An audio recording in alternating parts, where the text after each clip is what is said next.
There are few things more annoying than having your mountain bike ride ruined because of a simple mechanical that would have been easily fixable if only you'd had the right tools.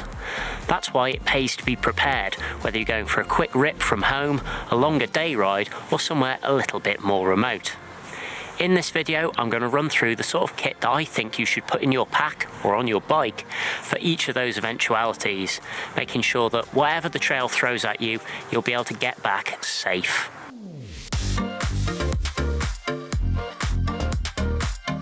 In this small pack is what I would consider the absolute bare minimum. It's what I take on every ride, regardless of whether it's just a short jaunt from the house or a little bit further afield. Obviously, I've got some water, but in order to help me fix my bike, if anything comes loose, you really need a little mini tool like this. This one is not huge, it's not heavy, but it does have all the bits I need to be able to tighten up anything that's loose or make any adjustments I need. The next, well, what do you do if the air's escaped from your tyres? Well, you need to fix it. So if you've got inner tubes, puncture repair kit with patches, and make sure your glue is fresh because this stuff does go off and there's nothing worse than finding out all your glue has already dried up when you really need it. If you're running tubeless, then you'll want something like this cunning little fella. This has a bradawl on one end so you can slightly widen out the hole and roughen it in preparation for placing a little tubeless repair bung in there. These has some in here, and just thread one of those things onto this, push it in, and it should stop the puncture in conjunction with the sealant in your tyre. To get the air back into your tyre, I would say it's worth taking a carbon dioxide counter, ideally a high volume one, so like a 16 gram or 20 gram item like this, because any smaller and you're unlikely to get enough air in your tyre, especially if you're running high volume tyres or you're running a 29er. Also, you'll need the little tubeless inflated bit, and whatever you do, don't just lob this in the bushes once you're done with it, take it home. That is about it. I was throwing some tyre levers too, just because they weigh basically nothing, and if you do need to wrestle a tube off, you got that. But that is what I'd take as a minimum. The other thing I'd always say that I take on every ride is my telephone. That's because if I do get into bigger trouble, I can ring someone. If I have an accident, I can do that. And of course, if I need to pose for any selfies or get KOMs on Strava, I can all do it via this. But what if you want to take the essentials but ride completely unencumbered by a pack? Well, don't worry, we've got you covered there. First up, you could use this small saddle pack. It contains all the things you'd need to take, but it wraps up neatly and then fits under the saddle using a dial to retain it. On some selected Merida bikes, there is also a special little pocket on the saddle here that slides a mini tool inside it, meaning you'll never be without it. Furthermore, there are these rather cool things that fit in the end of your handlebar. In this side, we've got a tubeless repair punch and also a little multi-tool. In the other side, there is a quick link plier that also has a magnetic retainer for a spare quick link.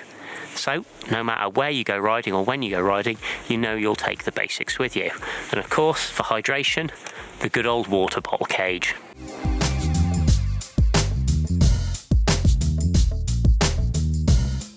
Now we move on to the day pack. This is what I take for a full day's riding, somewhere not too remote. But first up, I would take all the things we previously took, so multi-tool, tyre levers, tubeless repair kit, patch kit. I'd also add in a proper inner tube, just in case, a shock pump, just in case you need to pump up the shocks on your bike, a proper little mini pump, not just relying on carbon dioxide. I always personally like taking a tyre pressure gauge, but that's because I'm funny about getting my tyre pressures just so. Next, I usually take a little Ziploc bag to keep these things waterproof. In here I have, I'll go the other way, a bit of loo roll.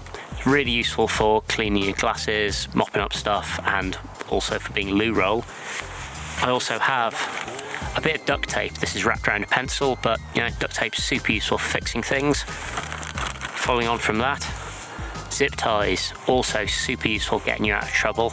You can also release a quick link with one of these if you know how, so that's quite a useful thing. Following on from that, actual quick links. So Here I've got both Shimano and SRAM because I have both Shimano and SRAM drivetrain bikes, so they're different quick links, so take ones that suit your bike in the correct speed. And I also take spare brake pads because in the past I've been caught out without any, well, my brake pads have died halfway around a ride, and there's not much you can do because you can either destroy your brakes or stop riding, so no fun. And also I usually take a spare derailleur hanger just in case mine gets bent. I can replace it and certainly bodge them, and they'll get me home on all my gears, or if not that, then most of my gears. On top of that, I would probably add in a few more snacks. In this, I've got a proper water bladder, so a fair bit more water. That's going to be in addition to your water bottles, but that is what I generally take for my day's riding.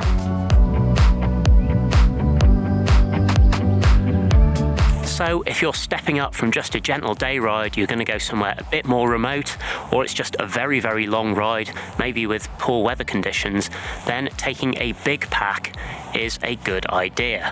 What should you put in it? Well, I'd say all the things that we've previously spoken about. If you're going somewhere particularly rocky, maybe consider a second inner tube. Right. The first thing that I would say is to supplement your toolkit, possibly with a multi-tool like this.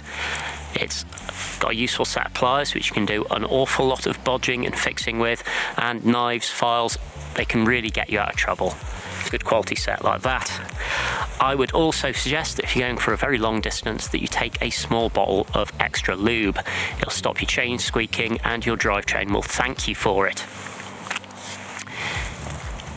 If the night's getting early or you potentially be out all day and into the evening, then taking a rear light is a really good idea. If you can be seen, you can be safe, and if you're likely to have had any mechanical issues, then you might be riding home in the dark even if you'd not planned to. It's better to have this charged and in your pack and not need it. Right, the other thing I would say, may seem a bit apocalyptic to some, but is a survival bag.